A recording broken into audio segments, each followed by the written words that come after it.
There is a question that has haunted NFL history for decades.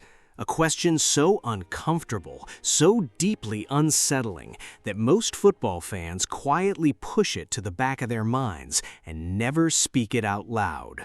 What happens when the two most terrifying defenders in the history of professional football are not enemies standing across from each other on opposite sidelines, but brothers in arms, wearing the same silver and black, breathing the same air, and sharing the same locker room?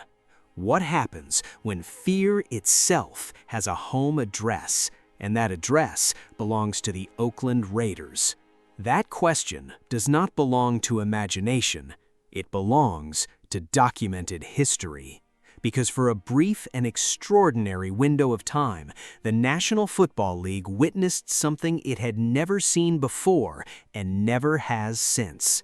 Two men, one an assassin who moved like a predator stalking prey from the darkness of the secondary, and one a judge who sentenced every wide receiver who dared enter his territory to humiliation, embarrassment, and total shutdown, existed in the same defensive backfield at the same time. Their names were Jack Tatum and Lester Hayes, and the story of who they were, how they came to wear that silver and black together, and what the NFL ultimately did to both of them is one of the greatest injustices in the history of American sport. Jack Tatum did not grow up dreaming of football. He was born on November 18, 1948, in Cherryville, North Carolina, a small town that held no particular promises for a young black boy with restless energy and no real direction. His family eventually settled in Passaic, New Jersey, and it was there, in the concrete neighborhoods of the Northeast, that Tatum began to understand something fundamental about himself. He was not built to play the game. He was built to punish people who did. He did not pick up organized football until the 10th grade. Think about that.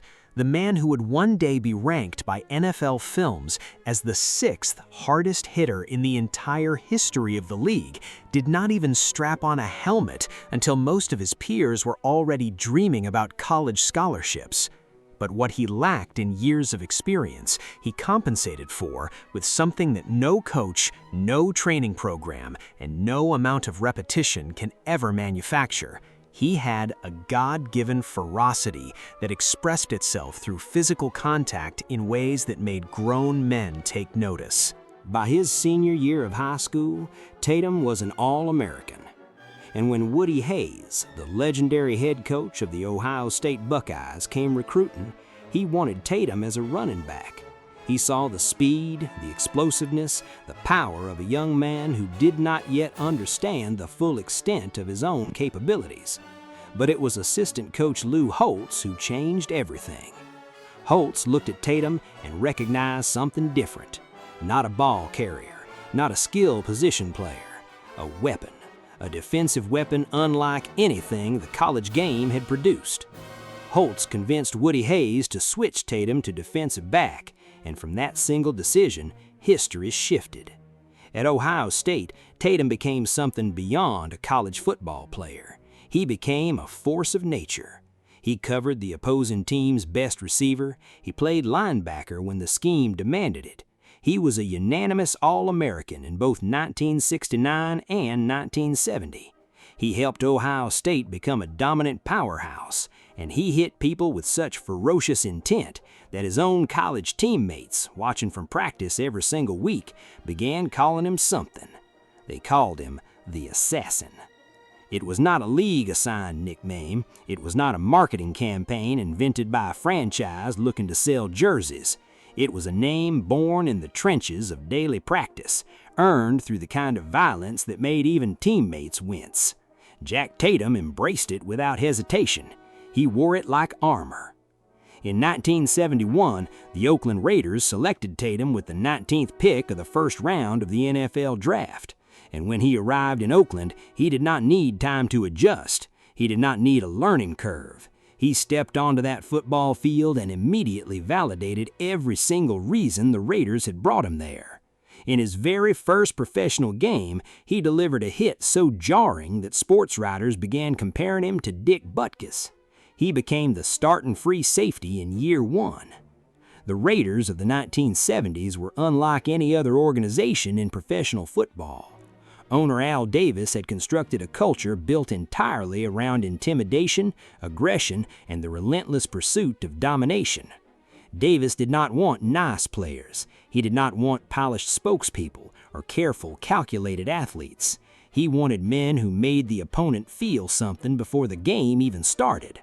Jack Tatum was everything Al Davis had ever wanted, wrapped in a number 32 jersey.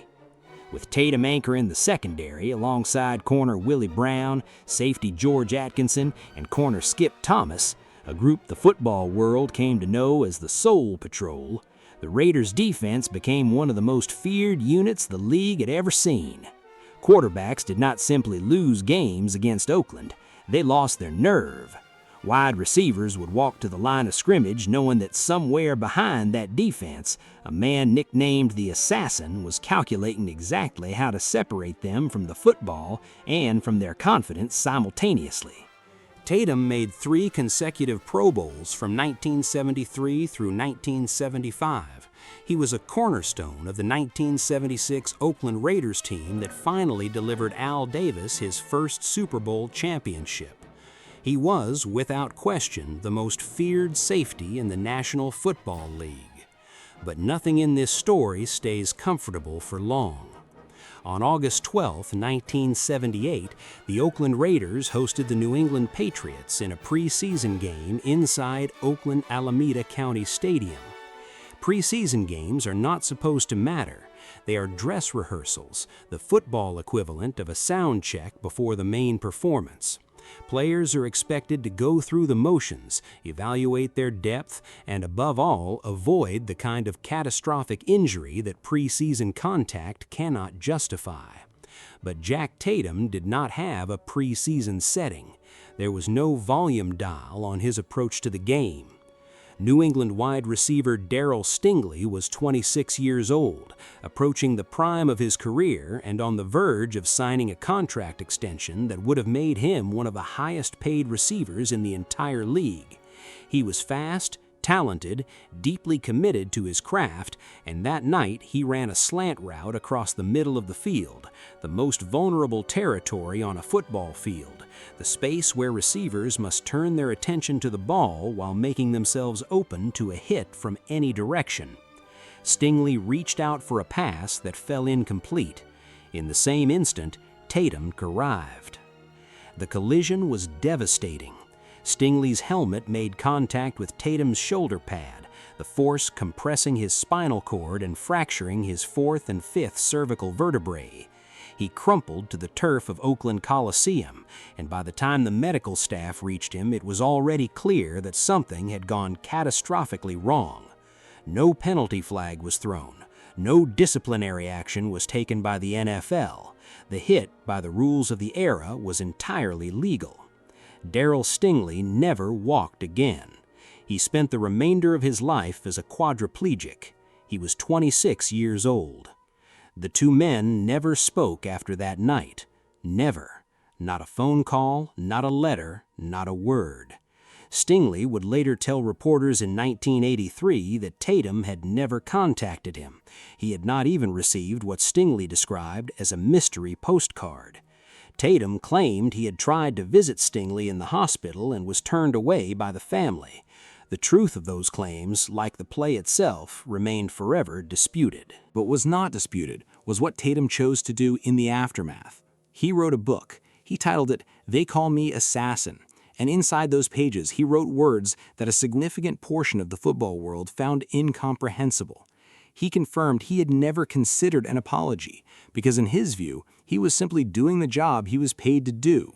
He later wrote in his 3rd book, Final Confessions of NFL Assassin Jack Tatum, that he understood why Darryl was considered the victim, but could not understand why people looked at him as the villain. The football world never fully forgave him for those words. In 2003, 4 years before his own death, Stingley sat down for an interview and said something remarkable. He said, "It was a test of my faith, the entire story. In my heart and mind, I forgave Jack Tatum a long time ago. The man who had lost everything extended forgiveness that was never asked for. Tatum, meanwhile, spent the final years of his life in profound physical decline. Diabetes claimed his toes, then his foot, then his leg, then his other leg.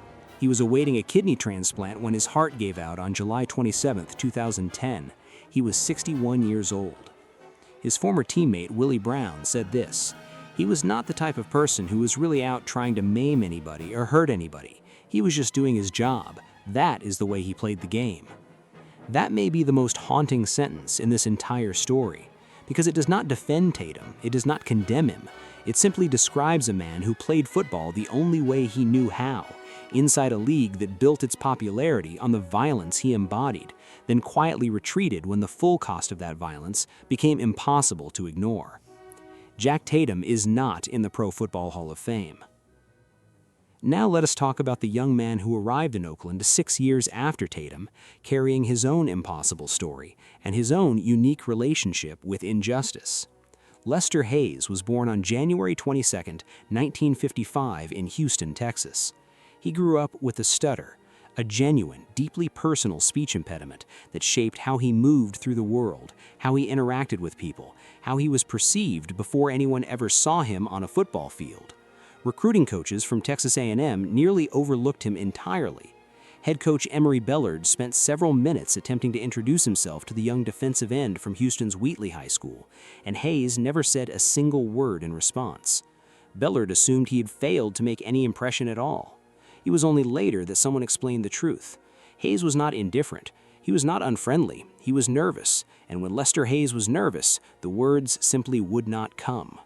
What came instead was something else entirely.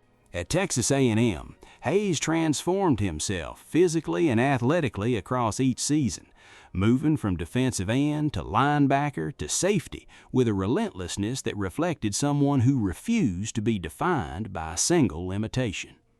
His junior and senior years, he became the foundation of the Aggies' defense. He made 8 interceptions in his senior season. He earned All-American recognition. He helped Texas A&M to a Southwest Conference championship, and he picked up a nickname along the way, the Judge, after declaring before a game against Texas that his defense was going to hold court on Earl Campbell. Campbell was one of the most physically dominating running backs in college football. Hayes and the Aggies kept that sentence. In 1977, the Oakland Raiders selected Lester Hayes in the 5th round of the NFL Draft, the 126th overall pick, a 5th-round selection, the kind of pick that most teams use as depth filler, roster construction, special teams fodder. The Raiders, guided by Al Davis, saw something in Hayes that the rest of the league had either missed or dismissed. On his very first day of training camp, head coach Madden informed Hayes that he was moving to cornerback.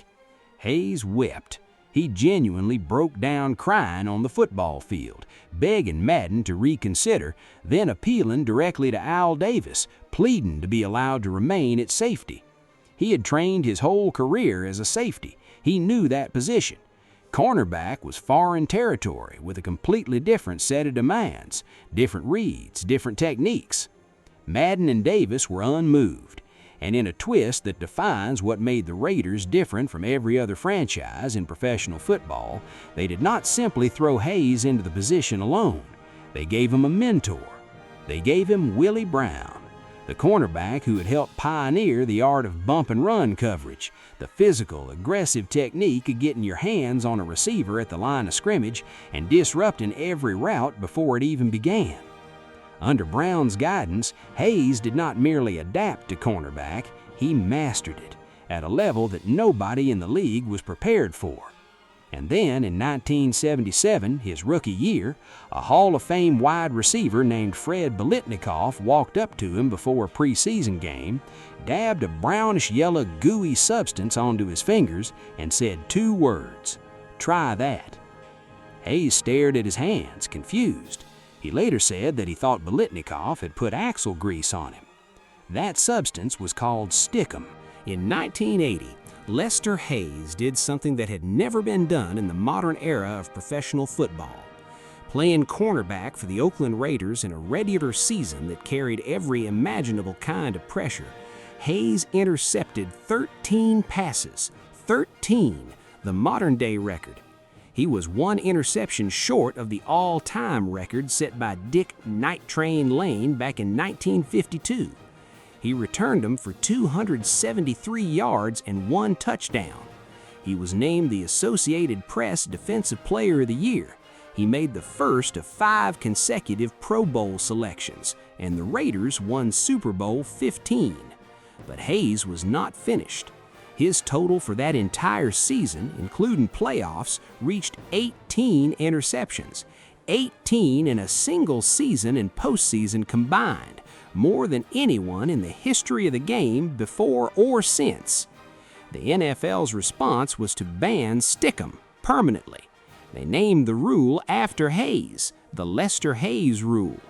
They saw one man use an illegal substance, the same substance used by wide receivers across the league, including the very man who had introduced Hayes to it in the first place, and decided that his version of using it was too effective to permit. Fred Biletnikoff used Stickum. He is in the Hall of Fame. Jerry Rice used Stickum. He is in the Hall of Fame. Lester Hayes used Stickum and had it banned because of him specifically. He has never been inducted into the Hall of Fame. Here is what the people determined to keep Hayes outside Canton never want to discuss.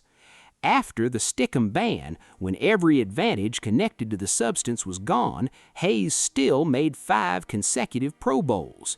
He still made the all-decade team of the 1980s. He still helped the Raiders win a second Super Bowl in 1983, this time in Los Angeles, delivering one of the most dominant cornerback performances in Super Bowl history, so completely erasing wide receivers Charlie Brown and Art Monk from the game plan that Washington quarterback Joe Theismann barely considered throwing to the left side of the field at all. Hayes finished that Super Bowl with 1 tackle, not because he was uninvolved, because the opposing offense was too frightened to test him. Great wide receiver Cliff Branch, who spent years across the practice field from Hayes every single day, said this before his own posthumous Hall of Fame induction in 2022. Lester belongs in the Hall of Fame possibly more than any player not there already. I had to face him every day in practice for several years, and I can tell you he was at least as good, if not better, than any corner I had to face around the league. Lester Hayes has been a finalist for the Hall of Fame. He has been a semifinalist. He has watched players with fewer accolades, lesser careers, and, in at least 2 cases, direct connections to the same substance that supposedly disqualifies him, receive the honor that the football world has denied him for over 2 decades. He has still never received the call. Now consider what it meant that these 2 men wore the same uniform at the same time. Jack Tatum arrived in 1971. Lester Hayes arrived in 1977. For 3 seasons, 1977, 1978, and 1979, the Oakland Raiders' defensive backfield contained both of them simultaneously, the assassin at safety and the judge at cornerback.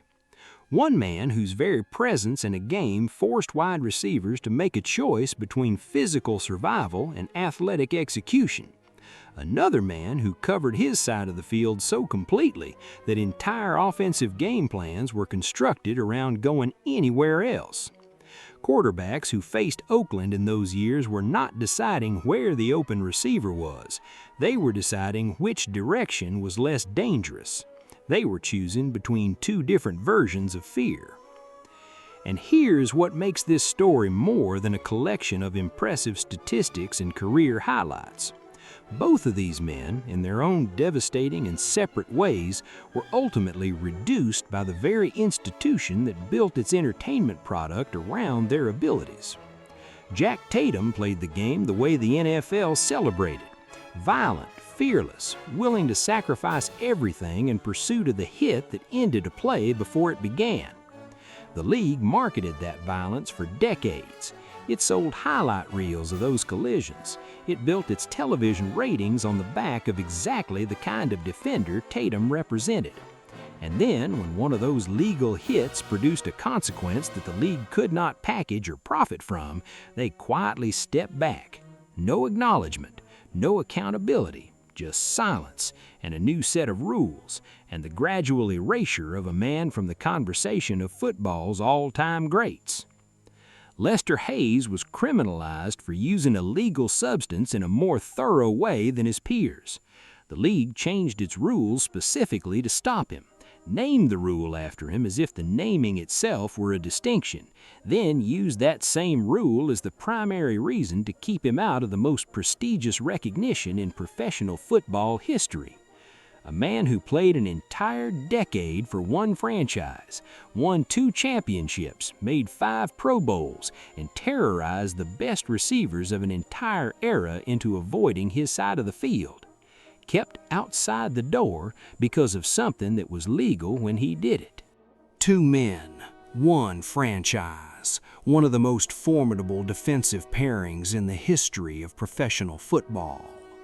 One is gone, taken by illness at 61, leaving behind a legacy permanently shadowed by a single collision in a meaningless preseason game, and a silence between 2 men that stretched across 29 years until one of them forgave the other from a wheelchair, unprompted and unrequested. The other is still alive, still waiting, still watching men with lesser resumes walk through the doors of Canton while the judge remains outside. There is a version of this story where the NFL tells it as a celebration, where Jack Tatum and Lester Hayes are given exactly the recognition their careers demand, and the Oakland Raiders defensive backfield of the late 1970s is remembered with the same reverence as the greatest defensive units in the sport's history. That version does not exist. What exists instead is the version you just heard, the real one, the one the league would prefer you did not think too carefully about. The 2 most feared defenders in the history of professional football were teammates, and the NFL has never quite known what to do with them.